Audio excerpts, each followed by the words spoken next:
करू इलेक्ट्रिक ई bike sharing system, ये idea वादी कश्मीर के ये दो नौजवान जो इस वक्त मेरे फ्रेम में मौजूद हैं, इन्होंने सबसे पहले इंट्रोड्यूस किया और इसके बाद इन्हें जब अच्छी खासी पज़राई वादी कश्मीर में मिली, हाल ही में इन्हें शार्क टैंक सीज़न 4 में भी फीचर किया गया और जहां पर शार्क्स ने इनके आइडिया की खूब तारीफ़ें की और फाइनली आज ये $1 मिलियन वैल्यूएशन फ़ंड रेज़ करने में कामयाब हुए हैं। सबसे पहले यामिन साहब, आपको बहुत बहुत मुबारक हो, आपका आइडिया फाइनली रंग लाया।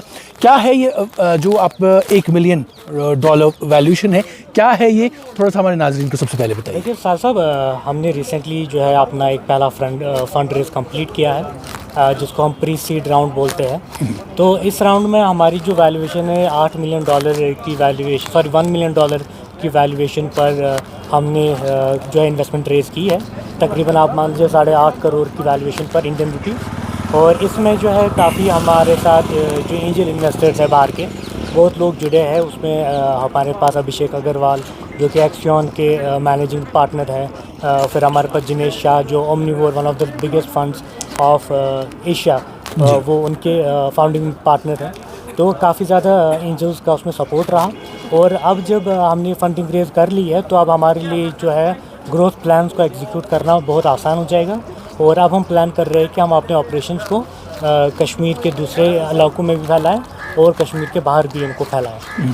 आपका जो ये आइडिया है, जो अभी आपको ये वैल्यूएशन मिली है, और ये कैसे प्रोसेस हुआ? क्या जो हाल ही में आप शार्क टैंक सीज़न 4 में फीचर हुए थे, क्या ये उसका आउटकम है या कोई और चीज़ थी? देखिए, हमारा जो फंड रेजिंग एफर्ट्स है वो शार्क टैंक के पहले से चल रहे थे, लेकिन अभी जो ग्लोबली जो फंड रेजिंग का माहौल है वो थोड़ा धीमा हुआ है। लेकिन हमने रीच आउट किया कुछ लोगों को और कुछ लोगों ने हमें रीच आउट किया और हमें काफ़ी फ़ख्र है इस बात पर कि हम सक्सेसफुली इस जहाँ पर फंडिंग बहुत कम स्टार्टअप्स को मिल रही है, तो हम लकी रहे कि हमें भी फंडिंग मिली और हम अपना आइडिया जो है उसको अक्रॉस रख पाए दूसरे इन्वेस्टर से और उनका हमारे विजन पर भरोसा रहा और इंशाल्लाह अल्लाह ताला ने चाहा तो हम उस भरोसे पर पूरा खरा उतरेंगे।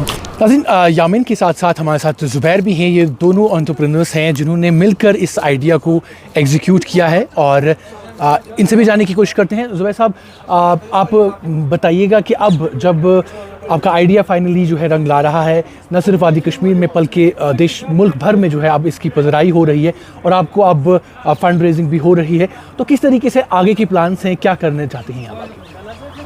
जो ये फंड रेज हमारा हुआ है तो जो इन्वेस्टमेंट हमारे पास आई है तो ऑब्वियसली हम इसको यूज़ करेंगे हमारे एक्सपेंशन प्लान्स में।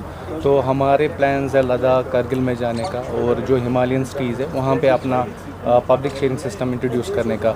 और ऑब्वियसली जितना भी आज तक हमें फीडबैक मिला है, जो हमारे 2 साल ऑपरेशंस हुए हैं तो उसमें फ़ीडबैक मिला है, तो उस पर हम R&D में काम कर रहे हैं। तो R&D में भी ये जो इन्वेस्टमेंट का पैसा है। अब मज़ीद इसको वादी कश्मीर में बढ़ाने का कोई इरादा है या सिर्फ आप लद्दाख या कारगिल वगैरह ही जाना चाहते हैं?